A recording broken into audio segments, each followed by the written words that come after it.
Are you a podcaster? Maybe you've got that big idea and you're looking for a network to join. The multi-award-winning Ozcast Network can get your content to eyes and ears all over the world. Join now for the first month free, and you could be featuring this sound at the beginning of your podcast. Ozcast. Simply head to ozcastnetwork.com for details. So Nick, you like burgers, right? You like beer, right? Is the sky blue? Yeah, sometimes. So it turns out that Google don't know how to make a proper cheeseburger, and the internet has told them. And Google CEO Sundar Pichai has made it his mission to fix Google's burger emoji. And what's funniest about this is that from here, it turns out they also don't know how beer actually works, with a very evident invisible barrier between the head on top of the beer and the actual liquid itself. So, I mean, we know Apple kill it in the emoji game, just so detailed, cartoon but still lifelike at the same time. Yeah. And yeah, so what's your take on this? Well, I hadn't noticed the beer emoji had changed in iOS 11.1 until you pointed it out. But the burger, I don't even think Apple's version is actually the correct way, but it's so much better than Google's version. And Apple's had experience in skeuomorphism for years, right? So they should know how to make a really realistic looking icon. So it's not surprising that they're so good at it. I think it's more visually people expect to see cheese on top in the upright position. It looks wrong in Google's one. But I mean, at the end of the day, for me, a burger's a burger. Like, I don't really care where it's the components are situated. But instantly, though, any of these comparisons, Apple have been always so far ahead with the actual design of their emoji. The Google ones are kind of like halfway between trying to be flat with like some outlines, and then they're trying to be 3D at the same time, and don't even get me started on the others. Oh yeah, the others don't even feature. But the thing that was really like more divisive for me was the fact that people on Twitter were either they would specify the order, so they would go like bun, patty, cheese, tomato, lettuce, bun, or they would go like bun, tomato, lettuce, like top to bottom instead of bottom to top. So I never knew which order someone do I read it as though those are the components in a picture, or you're listing from the way you would assemble it from the bottom? So that was even more divisive and confusing, I found. Well, considering that typically, say, in your fast food chains, they make it upside down.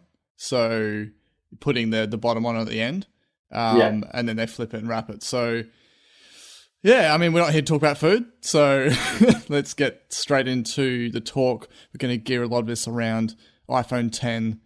I know in the past couple of episodes I've said that I prefer calling it iPhone X, but it's now getting to the point that it's starting to sound weird to me calling it X, so I'm sort of trying to get my muscle memory around saying iPhone 10.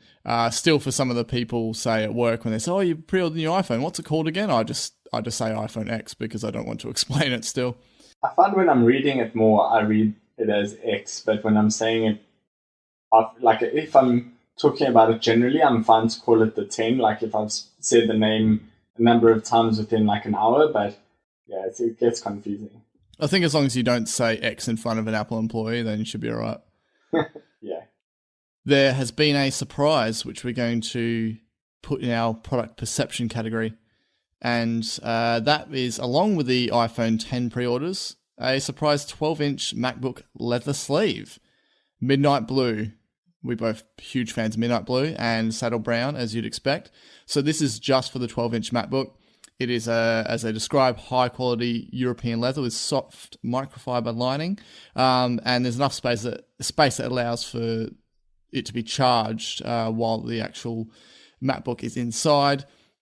And the cool part about it is that on the underside of it, there's actual like molds in it that would make the MacBook sit in really nicely around the curved feet at the bottom. Goes for a Not so affordable, 219 Australian dollars. But man, it does look good. It's really like, I would say, pretty. I wish I could get one, but I just find, well, my MacBook never goes anywhere, so I wouldn't. It's like taking it from the couch to my bed doesn't really need a sleeve, right? Right? Yeah. Well, it depends. See, like, as I said, when I first got the 10.5-inch iPad Pro, I was just putting it on anything other than the actual surface that it should have been on. And Nick, I think, still can understand my OCD tendencies here. But I actually now am putting the iPad on an actual direct card surface. I still sometimes take the leather cover off and flip it the other way around. So, that way I don't have the full iPad resting on the table. But MacBooks themselves have those feet at the bottom. So the whole actual MacBook isn't actually sitting, the aluminium itself isn't sitting on the surface. So for me, that's enough that I'm fine with just sticking it down wherever. Yeah.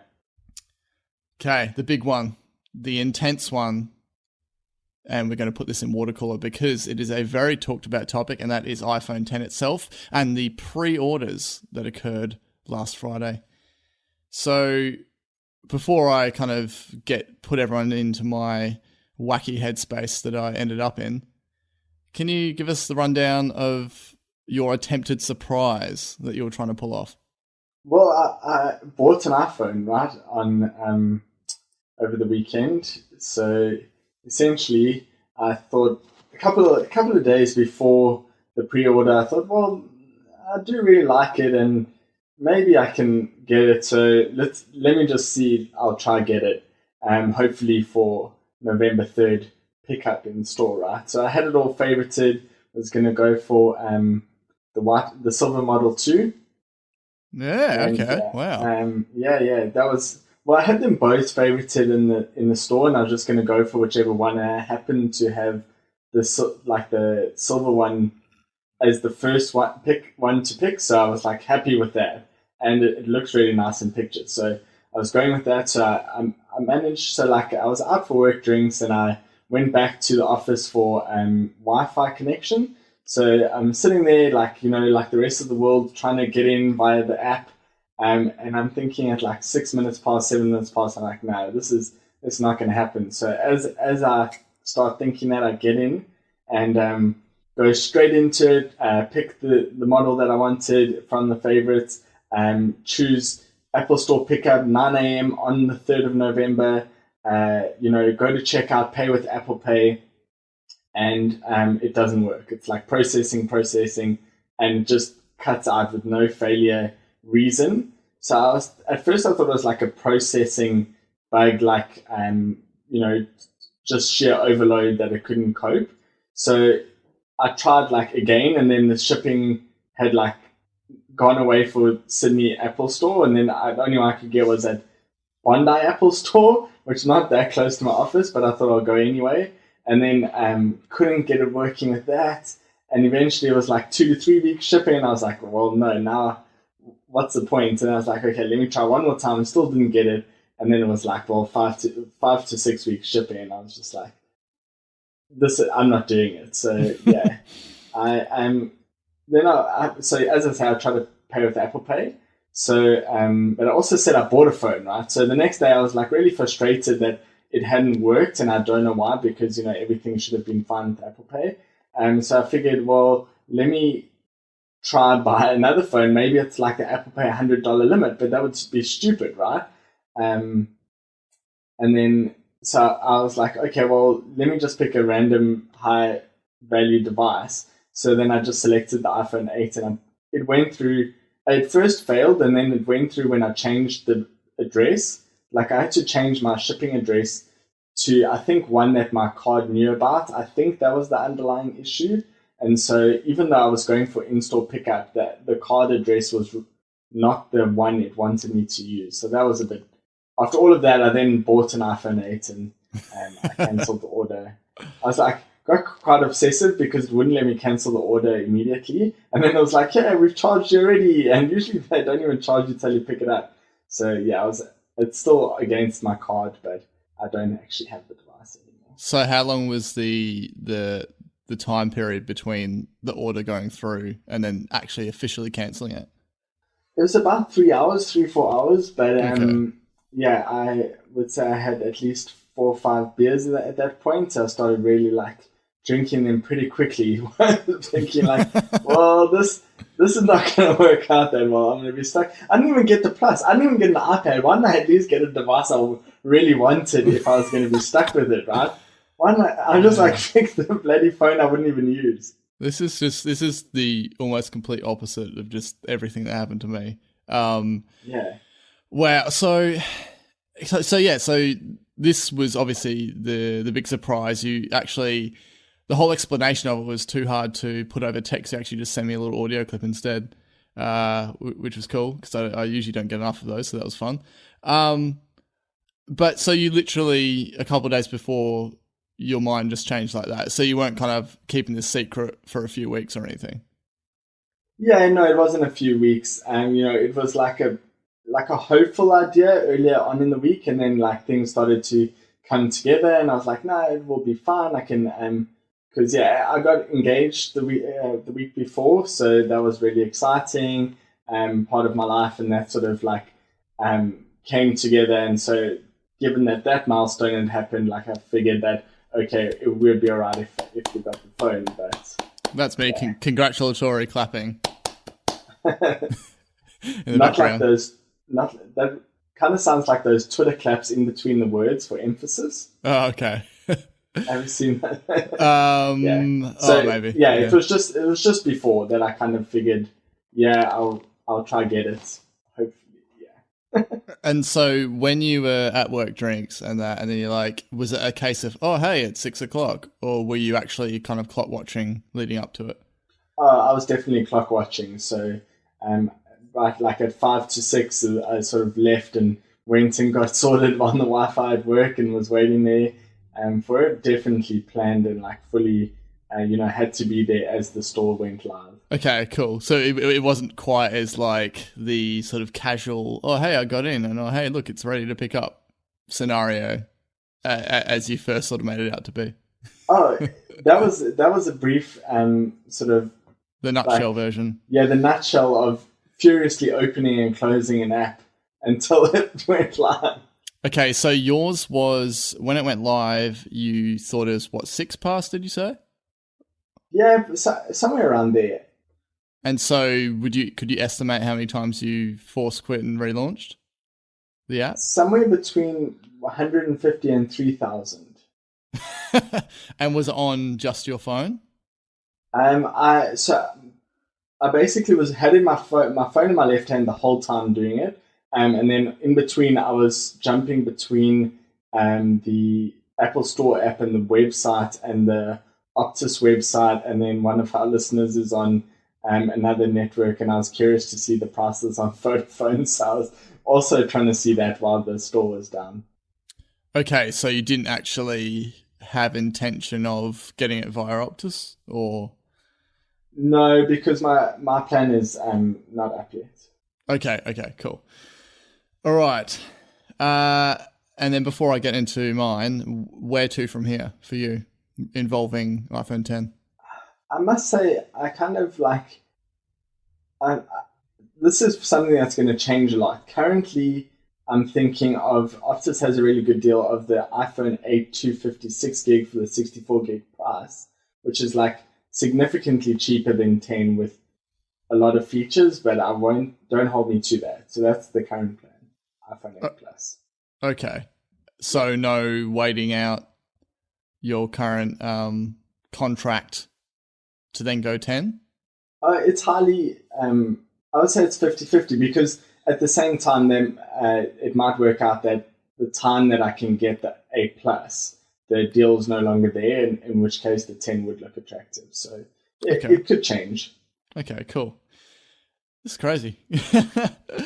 All right, now for me, I've had this locked in the calendar. I've been anxiously counting down the days. I've been trying to pass the time with other. I've been very busy, but I've been very aware that, oh, wait, okay, yeah, we've got 2 weeks until the iPhone pre-order.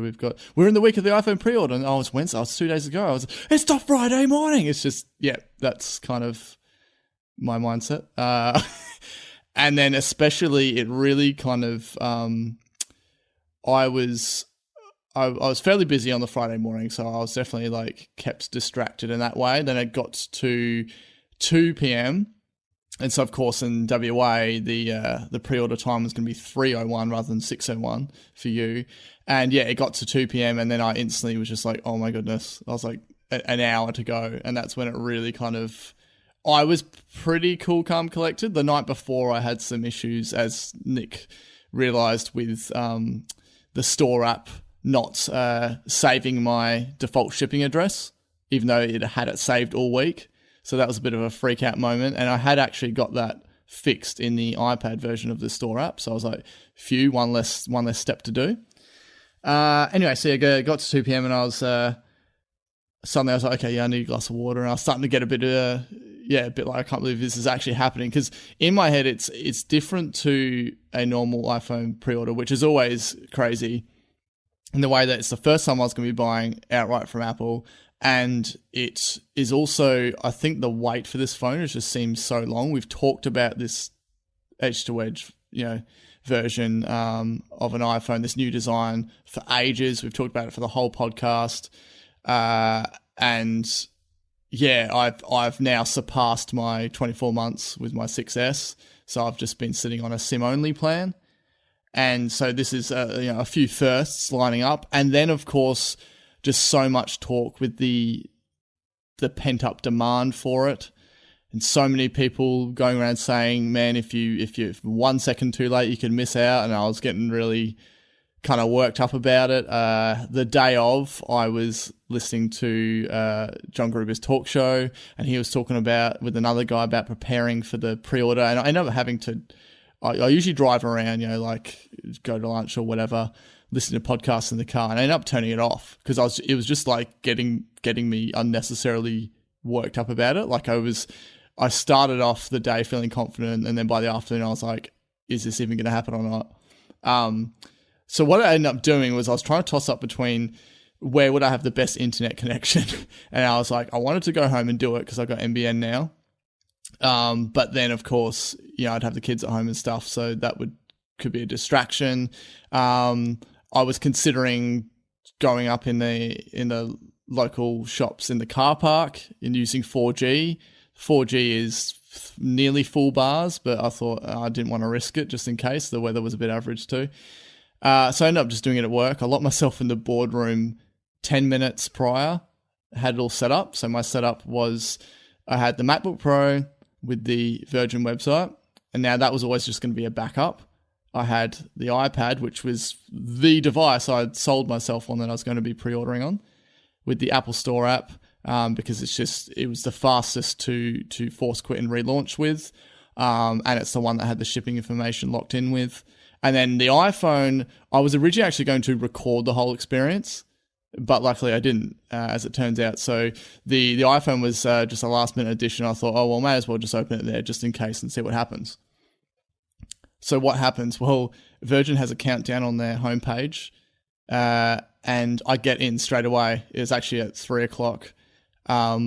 And I knew what plan I'd need to be on because they released the pricing beforehand, right?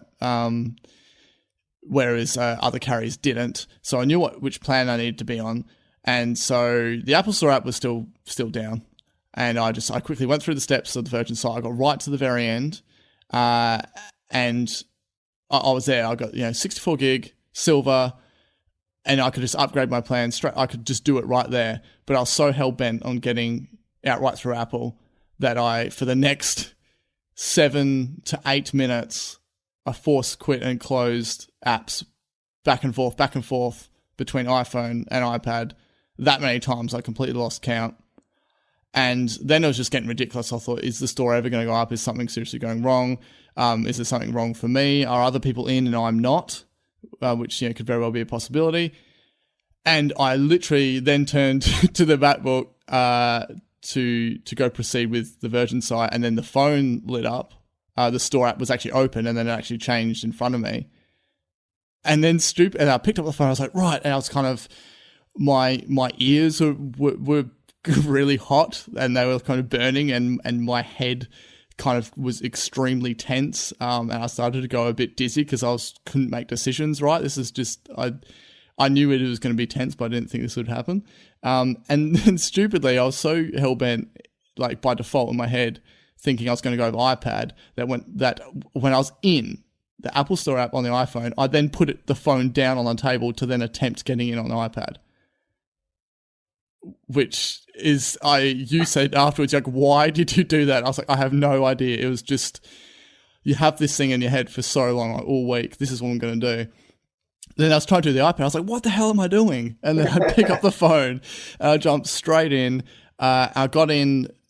I did everything quickly, as I did so many practice runs of this, by the way, in the lead up to this, just using a watch band. And I got in quickly. The shipping address wasn't there, which I expected on the phone app. Quickly did that and got the order in. And by that stage, it went through as 2 to 3 weeks. And so many times in my head afterwards, I was thinking, was that delay of me jumping back to the iPad and then realizing going back to the iPhone, was that enough of a delay to cause me to land at the 2 to 3 week ship stage? And then I thought after that, where would I have been with delivery if I just jumped straight in with Virgin 8 minutes prior? Yeah. So, yeah. The iPad thing is probably something that I would have done. In that I'm obviously the iPad guy on the podcast, so I probably would have preferred I just prefer using it. So I probably would have ended up doing what you did there, but I didn't. I didn't in this case, even because mine hadn't gone live, and then I was purely focused. Obviously, on the frustrating Touch ID thing was actually an Apple Pay thing. So yeah, I am curious or intrigued that you didn't just go with Virgin, because it was right there. But obviously, yes. You had it in your mind, and that was is. what you wanted to do. So yeah. It's so bizarre. I kind of know in the underlying way as to why. So what happened is I've always got my iPhones through Virgin, been them with for ages, and I've always got them relatively quickly. Now what happened with the 6S is I got it, and then 2 months later the handset itself just completely crapped itself.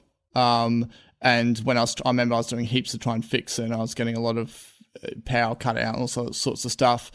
And then I was getting all this random code on the screen, which looked like something as a result of jailbreaking it. And I remember taking it into a local reseller, being like, "Oh, can I get this, a replacement handset on within the warranty?" Because it's only been a couple months. And he looked at it, he's like, "Oh, it looks like it's been jailbroken." And I was like, "I know I definitely hadn't jailbroken it. There's no reason as to why anyone would have even touched the device, considering it was sealed and everything prior." But I always had that in the back of my mind, that I've never had a problem with getting handsets from them. But with that first 6S, with that issue, it kind of left a little bit of a bad taste. It doesn't make any sense as to why they would get an inferior product. It was probably just that random one in however many that are faulty. Yeah, that sounds like an unsuccessful purchase. Yeah, but the whole replacement. Did you miss my pen? Oh, yes. Unsuccessful? Yes. Man, I should have pun policed myself. I can't believe I... You see, wow. You've created a monster, son. It's good. It's good. No, it's good. I'm proud. You get a gold star. A gold star, an Apple star emoji, because all the other star emojis probably suck. Yeah, I think on the contract thing, I sort of screwed myself over last year by partially not knowing if I was going to still be in Australia, and therefore staying off buying a phone on contract, and then ultimately then delaying that process by 3 months. So it's only in December every year that it would upgrade. And that's why ultimately, it's kind of, if I had September, I normally would have, if I just bought the iPhone 7 when it came out, then I would have definitely have just upgraded to the Plus on Optus that day. Yeah. So and I think for me also, I just had it. If I had gone ahead with Virgin, that would have then essentially added me paying, say, around an extra $10 a month. For the contract sort of thing. Yeah. So it's more just now I know the next 2 to 3 weeks are going to be hell for me seeing people receiving theirs and that sort of thing. So I'm trying to steer clear of reviews. I've watched a couple. We're going to kind of discuss that a little bit later. But yeah, so that was how it went down.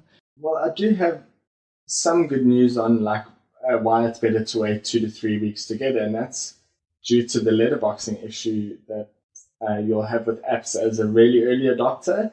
It's kind of made me feel a little bit better about not getting it yet, because some of the apps that aren't updated look horrific. Yes. Yep. This is kind of going 4S to 5 style, or even as bad as an iPhone app scaled up on an iPad, which is the worst. So hopefully you don't have too many of those. I'd rather prefer some bad spacing, but a non-letterboxed app. Like the Instagram sort of one looks to be still edge to edge, but some weird optimizations or lack of optimization. So those are fine. Because those developers will quickly do it, but I'm mainly worried about those. Because banks take forever to update stuff. They seem to be a really bad culprit. Even the Facebook app on iPad is just on the 10.5 inch is the 9.71 scaled up. Yeah. That's shocking.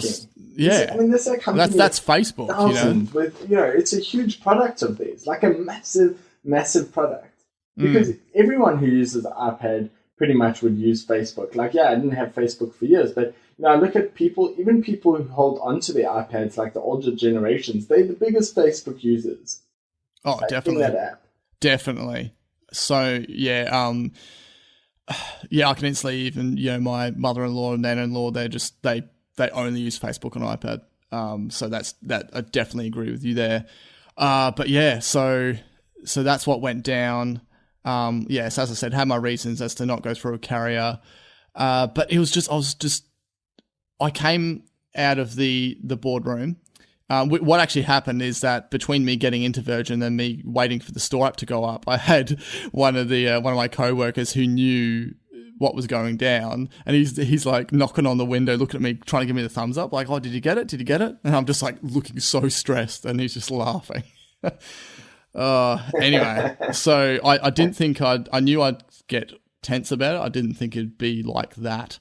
So what happened is end up coming out, and as I said, it was Friday Arvo, so sort of half the people had kind of knocked off by that point. But my other coworker, he's like, "Man, have you seen your ears?"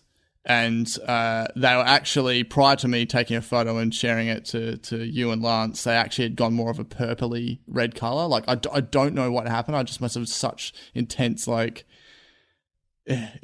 was crazy. And I was like, "Hey, man," I was like, touch my ear, it's hot." He's like, "I don't want to touch your ear." I was like, "Touch my ear, it's really hot." I was like, "I don't want to touch your ear." So, yeah, that's... don't blame him there. And so the funny thing is that no one else really knew what was going on. They just sort of must have seen Simon running around being like, "Blah, blah, blah, blah, I got it, but this happened, and just touch my ear. Touch my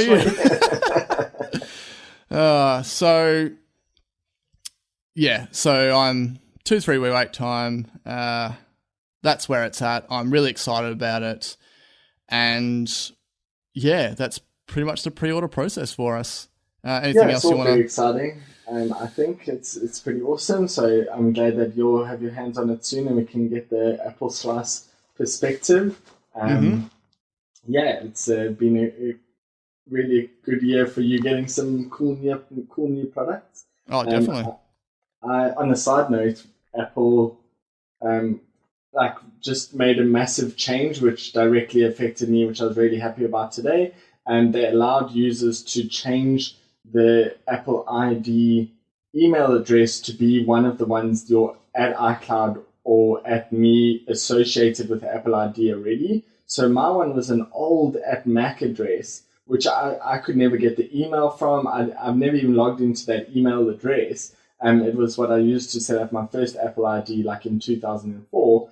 And so now I've been stuck with that address, right? And I couldn't change my email address because to like one that I actually use because it said it's already associated with an Apple ID, which was my American account before South Africa had games.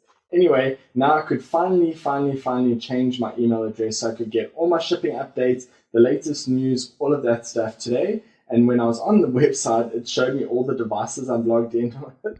And 3 out of like my 8 devices are Apple Watches. So I realized I have a problem and I need to start diversifying.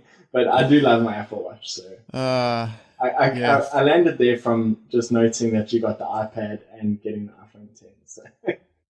Yes, Nick, it's about time we spoke about your watch addiction. But I'll diversify with HomePod soon enough. Yes, well, that's the next waiting game for us, and that is very imminent. And I'm very disappointed that my HomePod event invite, as I predicted, has not appeared today, but it is November 1st. It is going to be November 1st in America tomorrow. So I am, in an ideal world, going to wake up to an event invite and I'm going to tell everyone, hey, this is exactly what I said and it's come true.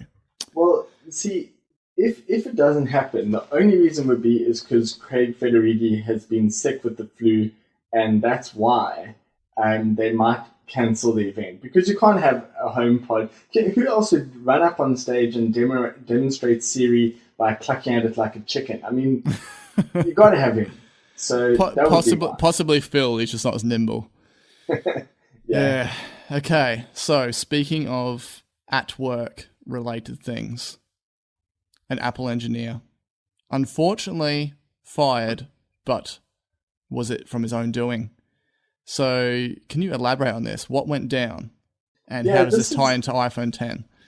This is one we might go a bit back and forth on because I think it's very, very subjective. But essentially what happened was this guy was an Apple engineer. He was an RF radio frequency engineer that worked on the iPhone 10. Now, once the device was actually announced by Apple, they ceded a couple of the devices to staff, probably staff that had directly worked on it, and that would be mainly for testing. This is not for like, oh, here, well done, you get a new iPhone 10, that's all yours. That's not really how it works. Anyway, so they gave this guy this iPhone, and essentially what it appears to have been is pretty much from getting the phone, like a couple of hours later, met his daughter and his wife for, I think it was dinner at Cafe Max, which is the cafeteria at Apple's like Infinite Loop campus. So she's a YouTube blogger who had 78 subscribers at the time of posting, right? So like this is someone who, does it for fun, but is not making any money from YouTube. A lot of stuff, a lot of rumors going around, like this is an Apple guerrilla marketing campaign, and that's just bullshit. Like I don't even want to entertain that stuff because they're not going to give it to someone with 78 subscribers and be like, make some news for us. I mean, just, think a little bit, people, just a little bit. Anyway, so she posts like he showed her the device and she made a bit of a video about it. And on that video, like I think the most controversial part was like some confidential meeting invitations and an Apple internal QR code, as well as the fact that he just like was demonstrating a device that had not been released yet. So announced but not released. So this was just a couple of days after the keynote.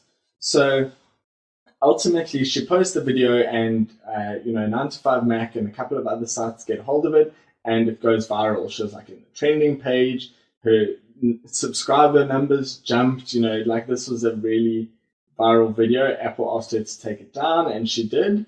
And then ultimately her father got fired. The engineer got fired for sort of breaking the non-disclosure agreement, which I don't think is cut and dried that he had signed one or had the rules explained to him at that point. I don't think it's confirmed.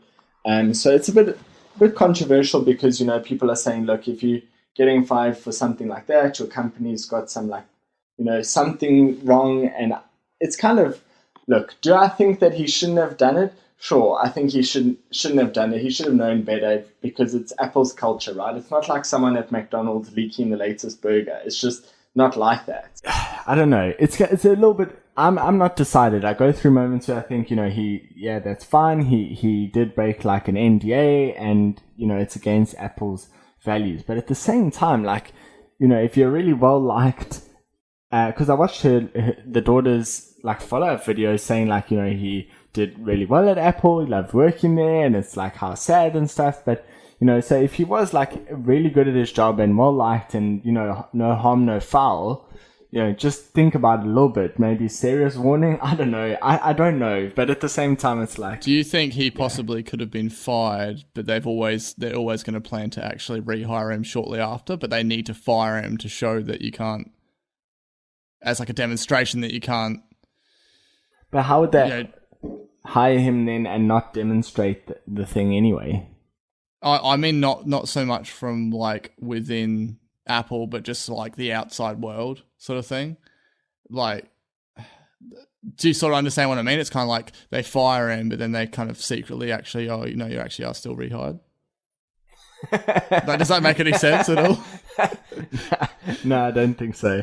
I think he's fired. But I followed, like, I've been over the year trying to sort of follow more Apple engineers and stuff, and just like sort of looking at their reactions. So one of the guys that I follow now works for like itty bitty apps in Melbourne, and he was saying like when he worked at Apple, he got like severely disciplined for just speaking about things that he didn't agree with. So like, if just saying something that they don't like can get you like a severe warning, I'm not surprised that leaking the iPhone 10, even though it's like let's call it breaking an embargo, can get you fired. Because it was announced and revealed, it just wasn't in public hands. Yeah.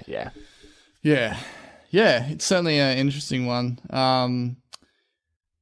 I know a lot of people are saying, oh, no, surely you can't be fired over this. But I just think with the immense pressure for Apple phone, particularly with this iPhone, it doesn't surprise me.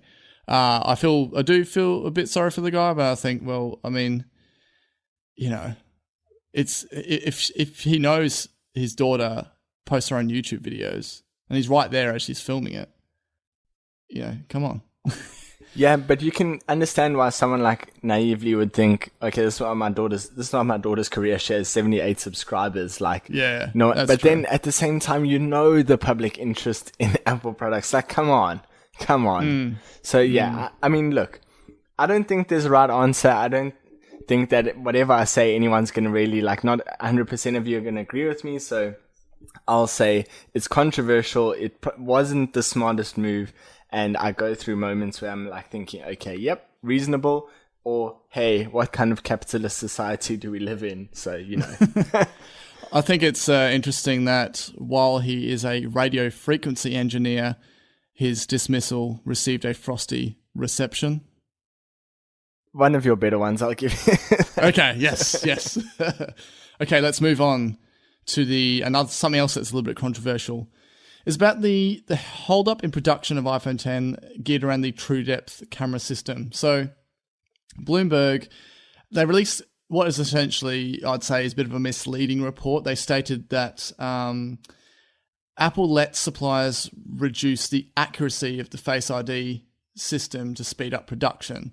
So now, from a clickbait perspective, to me, this reads as them saying that Face ID is being dumbed down just to get the 10 out on time, which Apple have stated is clearly incorrect.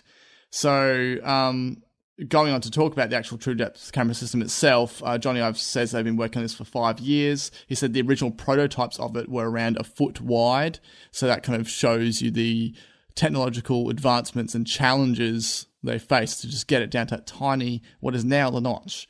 Now there's 3 elements of the 3D sensor. This is all to do with this. This is what it comes down to as to the actual part of what was holding up the production, is a 3D sensor. So within that, there's the dot projector, the flood illuminator, and the infrared camera. So what actually happens is the flood illuminator beams infrared light. Camera then uses this to establish that the face is present. Then the dot projector flashes 30,000 dots onto the face to decide whether it matches and whether to unlock. And so the hold up in the production is the dot projector part of this itself. So it uses what is referred to as VCSEL, which is a vertical cavity surface emitting laser, which is beamed through a wafer level optic lens. Both of these components are super, super fragile, super thin, and so precision and everything is absolutely key to getting the production of this right. Now, to hold it up even further, one of their laser supplies actually dropped out, and then so the two companies that assemble these fragile components were LG, Inotech, and Sharp. And it turns out that apparently Inotech's had a stronger yield than Sharp, so they obviously had much more success with combining these components together. So essentially what's happened is Apple have relaxed some of the specifications for Face ID, which reduced the time to test the modules. So it's kind of like there must have been an additional test phase somewhere in the production process, and they've kind of like relaxed the laws on that a bit, I guess, which therefore improved production. So to me, the 1 in a million statistic about being able to fool Face ID, it was in the keynote. It still stands on the website. People are thinking, oh, is it now being reduced from that to, say, 1 in 500,000 or something like that? Which I think they were always being careful about that 1 in a million fact. Like the accuracy could be well beyond that. But that's kind of like a safe statement to put out there. So what's your thoughts on this and how this news has been sort of skewed? From the Apple Insider podcast, they said, why do you guys, they were asked the question, why do you guys report on this when there's actually nothing to see here? Because, let's say you're building a box, right? And the box must be under 10 meters. And then most of your boxes are under 6 meters, and Apple's like, cool, 6 meters, 6 meters, 6 meters. And then you say, can we do 6.5? And they're like, well, the spec was always 10. So yeah, we can do 6.5, right? And so they're quoting the 1 in a million at the 10 meter, whatever, like equivalent. And so when the thing was relaxed, it is still way within specification, like, percentage wise. So ultimately, there's nothing to see here. But what they were saying is, if they don't report on it, like your daily news, like your news.com.au is going to say, Face ID much less secure, and then like give this very uninformed take on it. And this, when like major sites that are tech sites report on it, they're able to do it accurately and say, or not say that something is, is to be worried about here. So I don't really see it as an issue at all. Yeah. I always think they would have allowed for something like this. Surely Apple themselves know how fragile these components are. They know how critical all these like multiple levels are in the production process. So they have to allow for any hold up and that sort of thing. And that would have been like the plan all along. It's like, okay, well, if we hit this roadblock, then we can tweak this part here and still, meet enough production, units from production to fulfill, initial demand. Absolutely. Yeah. So more interesting on the like components, and this episode is mainly about iPhone 10. So I'm like happy to dig quite deep, because just speaking about that 1 foot wide prototype, I actually hadn't read that, but I sent you an article, the Mashable article, where they sat down with the engineers or like a couple of Apple staff about the iPhone 10 production. And in that, they sort of noted that the Face ID component module, they bought the company did the Microsoft Xbox Connect stuff. They built that. I think it was like something Sense. Anyway, they actually used to build Connect. And so Apple bought them, and they weren't really sure what they were going to do with the tech. And then they were like, oh, let's build Animoji. And then from Animoji or some thing like Animoji spawned Face ID, where they were like, actually, we can use this for security. Actually, it's even as good as as Touch ID. Oh, it's even better than Touch ID. So that's kind of like how they, in the article, described this process of, we bought this company who had cool tech. We weren't really quite sure what we're going to do with it. We were going to do something cool.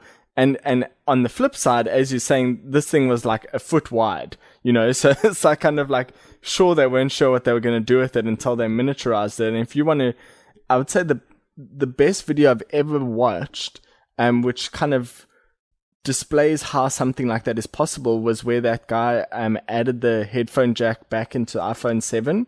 That like, I don't know if you saw that video. It was news a couple of months ago. Yeah, but he actually demonstrated how you would go about making something miniaturized, because he built like this whole contraption that was bigger than the phone on just getting it to work with plugging in earphones, and then ultimately like ended up miniaturizing it and stuffing that inside the phone. So, if you want to see how that works, go watch that video because it's really good for that.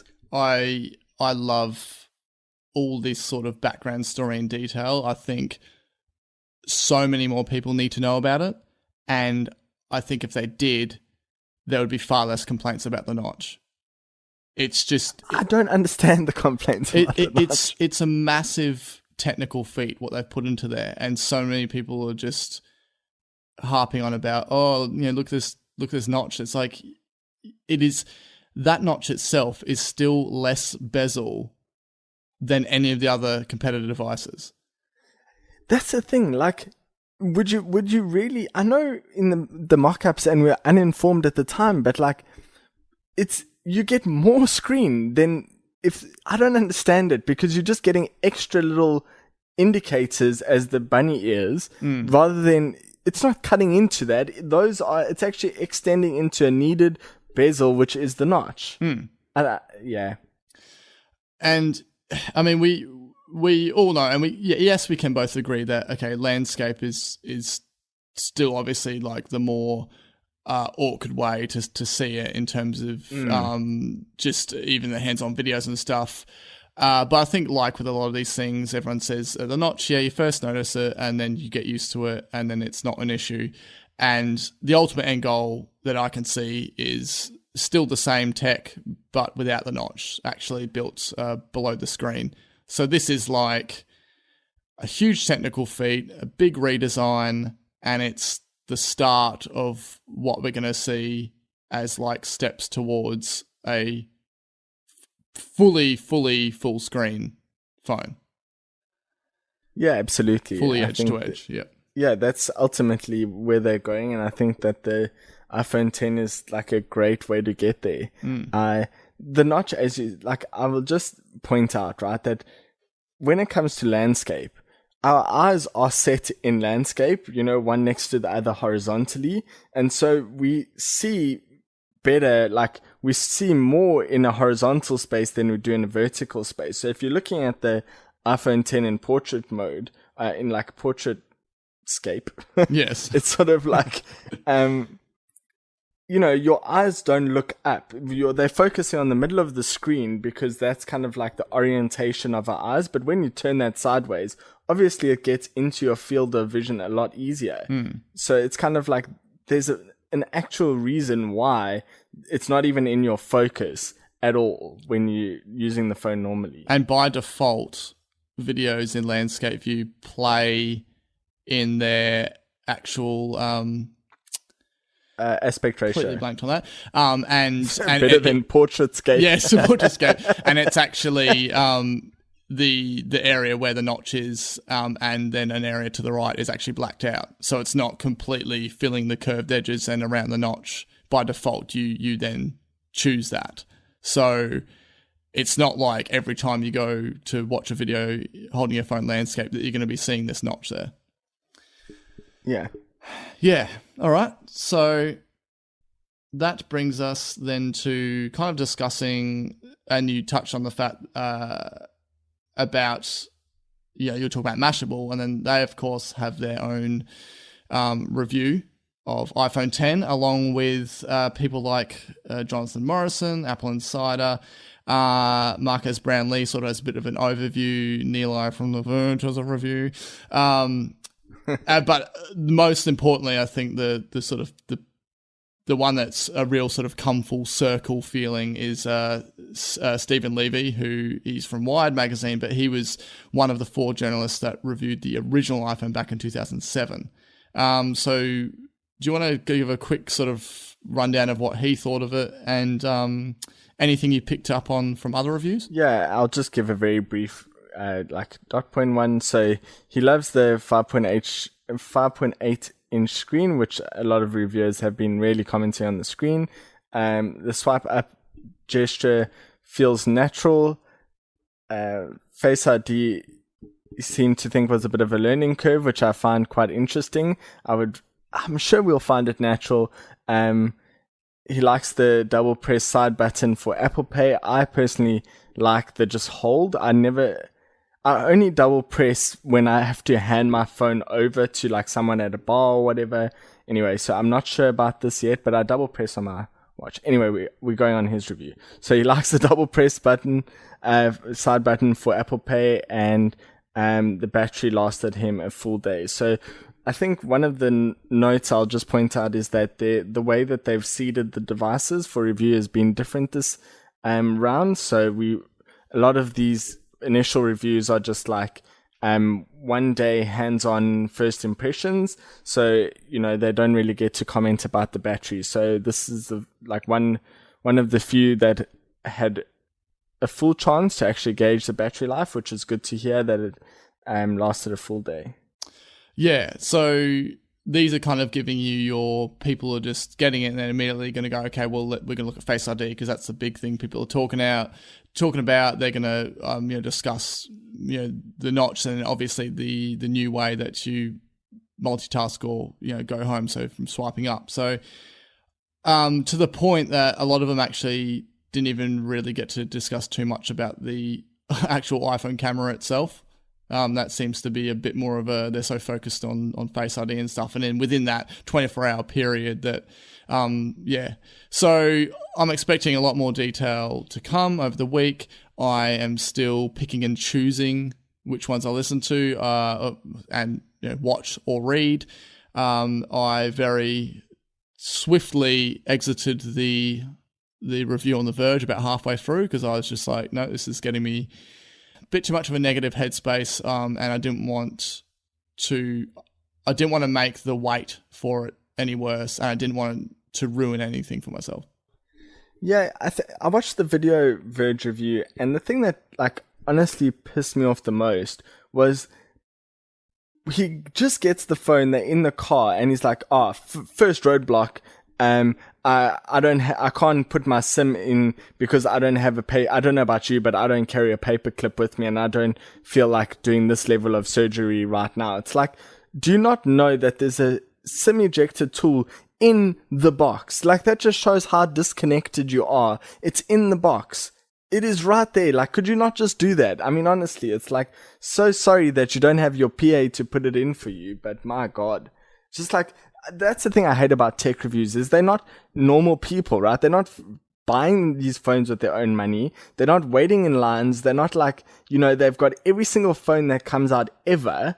And so how do you actually trust that what they're saying is what the experience that you will have will be? I don't understand that, They're essentially in their position. They're spoiled, very spoiled, and they're very easy to bitch and moan about stuff. Yeah, because they have everything, right? Yes. They have it all. Whereas you work you work every day to be able to get your phone, and so you appreciate it and its features and the changes that it has over the features that you had before. And I think that that's the real life situation that people have. I know that it's not possible for all of them to actually be able to, give us a non-spoiled view, but geez, calm it down a bit. Yeah, I love, there are some that cover multiple brands, people like Detroit Borg and that I think have a good approach to it where they do really appreciate the fine details and stuff in terms of even just down to hardware design and they notice little things here and there and they don't just kind of think it's hard to describe, but they sort of, it feels like they take a bit more time to spend with the product rather than just like, oh, here's a new phone on my desk. Oh yeah, whatever, cool. Yeah, okay, next. Yeah. Yep. Yeah. Okay, so I'm sure any of the keen listeners out there will be, watching reviews as they come out too. So if anyone does come across one they particularly like, be sure to share it to us or send it our way. Just head to appleslice.com.au and you can have our contact channels there. So something new that's popped up is reserve and pickup. Now this, interestingly enough, excludes US. So this is essentially like a second chance in a way to get an iPhone 10. Now for Australia, Belgium and UK on November 4th from 6 a.m, you can go on the site, you can reserve an iPhone 10, you'd have to get in lightning quick. And then once you reserve it, you have a 30-minute window to get to the Apple store you've reserved it at and pick it up. If you miss that 30-minute window, it goes to someone else waiting in line. So this is very interesting. And then following on from this, Canada, Hong Kong, Switzerland, and United Arab Emirates, also on the same date, November 4th, but at 8 a.m. So in saying this, do you think you may go as far as attempting a Sydney pickup? I might do, maybe.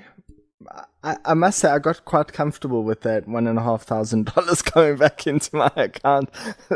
Well, not yeah. So in my virtual accounts, So I don't know if I want to part with it again because I was so emotionally ready to let go of it, and then I didn't. So I was like, oh, I'm actually happy to keep this money. And now if I do that again, so kind of it will have to take some emotional detaching from the money first. But it sounds like a great idea. I'm really wondering how this turns out, how frantic it's going to be. Yeah, I will also note that JB has in-store pickup from the 3rd and no online orders, so that's another possibility. That's true. Neither a JB or a Apple store within a half-hour travelling distance from me. So try 5 hours. But anyway, there you go. So at this stage, you're happy to leave it, but you've slightly possibly at 5 a.m. suddenly realise. Yeah, it could happen. I'm not ruling it out. I'm still also maybe buying a Google Home Mini. So, these things, you can never know what I'm going to do. But yeah. It's the unpredictable, Nick. There you go. Yeah. All right. So that wraps up iPhone 10 news. And then I just want to finish this off with the other major product that we're waiting for outside of HomePod. Neither of us are going to get it due to the sheer expense, but it is very, very attractive.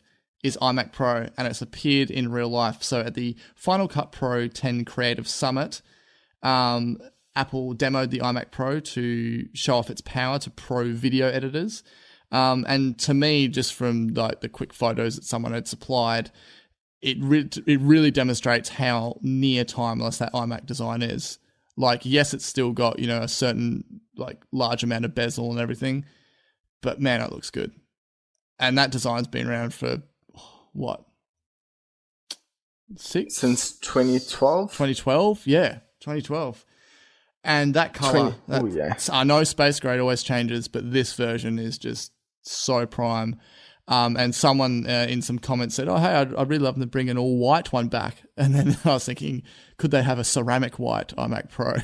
My goodness, can you imagine how expensive that would be? So, it would be $50,000. But hey, they did charge $24 for a watch, so. Exactly. And so this little appearance in public, do you think this counts as an event?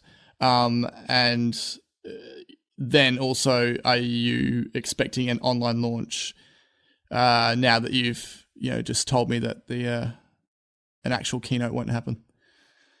I think this is counts to as close as to an event as they'll get. I must say, when you first put in the show notes, I was like, no, I wouldn't really say that. I know there's not going to be an event, but I do actually, having thought about it, they had the public announcement at WWDC, and what this iMac Pro is really for is for pros, right? So they'll probably be doing this sort of this was at the Final Cut Pro 10 Creative Summit, as you said, and so I would see them maybe having stands at machine learning summits and other pro summits that you would expect the iMac Pro to be used in. And so, yeah, I think this is kind of like the event, and they'll keep going around, and otherwise just have an online launch.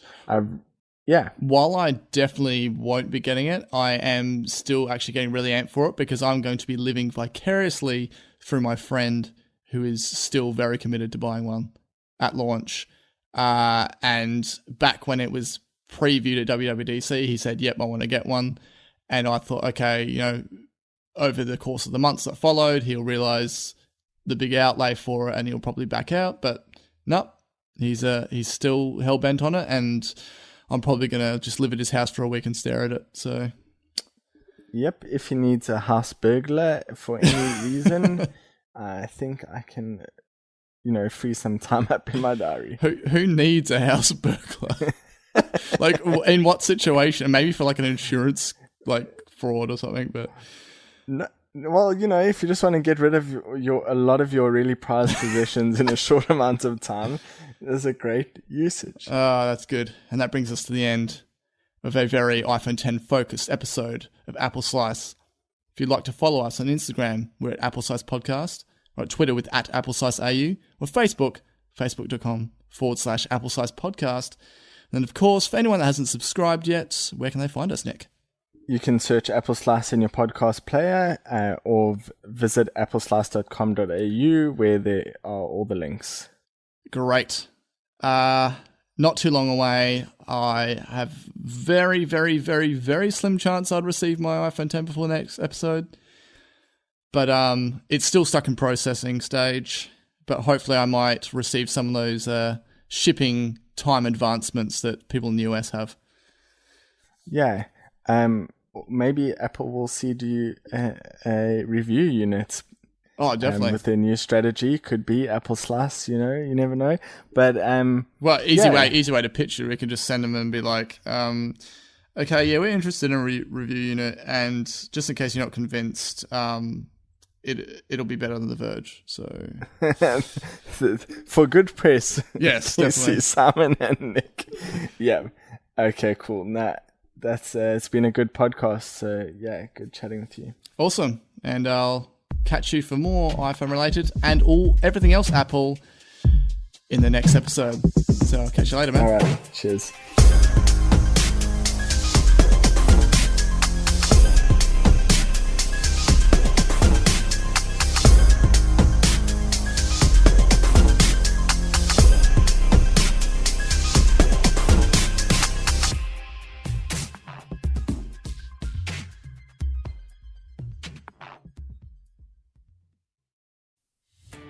Are you a podcaster? Maybe you've got that big idea and you're looking for a network to join. The multi-award-winning Ozcast network can get your content to eyes and ears all over the world. Join now for the first month free, and you could be featuring this sound at the beginning of your podcast. Ozcast. Simply head to ozcastnetwork.com for details.